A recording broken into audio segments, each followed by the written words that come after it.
ایک بار اسلامی فتوحات بڑھ گئی، مال غنیمت آیا، لوگوں نے صحابہ نے مشورہ کیا، کہا کہ یار مشورہ کرتے ہیں، ایک پوشاک، تازہ کپڑے، نئے کپڑے سلوا کر عمر کو نہ دے دیے جائیں۔ مشورہ فائنل ہو گیا۔ صحابہ نے کہا باپ شیر کی مونچھ کو ہاتھ کون لے گیا ہے؟ عمر فاروق کو بلا کے کہے کون؟ دبدبہ ہی بہت تھا۔ انہوں نے کہا یار مولا کائنات کو بلاؤ، حضرت علی کو بلایا، کہا یا علی المرتضیٰ شیر خدا آل محمد، آپ حسن حسین کے بابا ہیں، عمر آپ کا بڑا حیا کرتے ہیں، اور عمر فرمایا کرتے تھے اگر علی نہ ہوتا عمر ہلاک ہو چکا ہوتا۔ حضرت عمر فاروق حضرت مولا کائنات نے فرمایا کیا بات ہے؟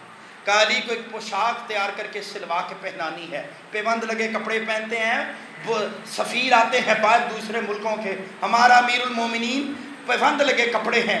آپ نے فرمایا میں تو یہ کام نہیں کر سکتا، ہاں تم ایک مشورہ دیتا ہوں، اماں سیدہ عائشہ کے پاس چلے جاؤ، جا کے دروازے پہ دستک دے دینا اور یہی پیغام اماں عائشہ کو کہہ دو، وہ عمر کو بلائیں گے۔ توجہ میری طرف، اماں عائشہ کے پاس صحابہ کٹھے ہو کے چلے گئے، پردے میں اماں جی سرکار طیبہ طاہرہ عائشہ صدیقہ رضی اللہ تعالی عنہ پیغام دیا، اماں عائشہ عمر کے لیے پوشاک سلوائی ہے، پیوند لگے کپڑے ہیں، سفیر آتے بڑے بڑے ملکوں کے، ہم چاہتے نئی پوشاک پہن لیں۔ کہا جاؤ پھر، پیغام بھجوایا، کہا عمر کو بلاؤ۔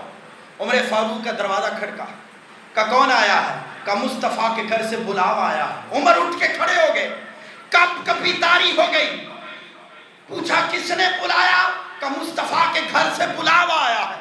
کب کپاتے ہوئے عمر مصطفیٰ کے گھر کے چوکھٹ کی طرف آئے، پردے میں اماں پاک کی حاضر دوزانوں ہو کے بیٹھ گئے۔ کہا جی اماں جی کیا حکم؟ کہا عمر سفیر آتے ہیں ملکوں کے، نئی پوشاک سلوائی ہے، نئے کپڑے پہن لو، نئے کپڑے پہنو، سفیر آتے ہیں ملکوں کے۔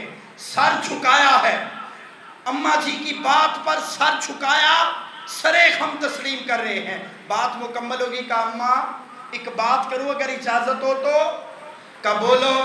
کہا اماں جی کپڑے وہ پہناؤ جس میں مصطفیٰ کی سنت کا لبادہ ہو اور مصطفیٰ کا رنگ نظر آتا ہو، عاجزی و انکساری ہو، باقی جیسے آپ کا حکم۔ اماں جی سرکار کے متعلق غلام فرماتے ہیں، عمر نے جب چہرہ اوپر کیا آنسوں سے داڑھی تر تھی، اٹھ کے واپس لوٹ گئے، جو صحابہ منتظر تھے دوڑ کے آئے، کہا اماں کیا حکم ہے؟ کہا صحابہ تم تو ٹھیک کہتے ہو لیکن عمر جو کہتا ہے وہ بھی درست کہہ رہا ہے، لہٰذا عمر کو سادگی میں رہنے دو۔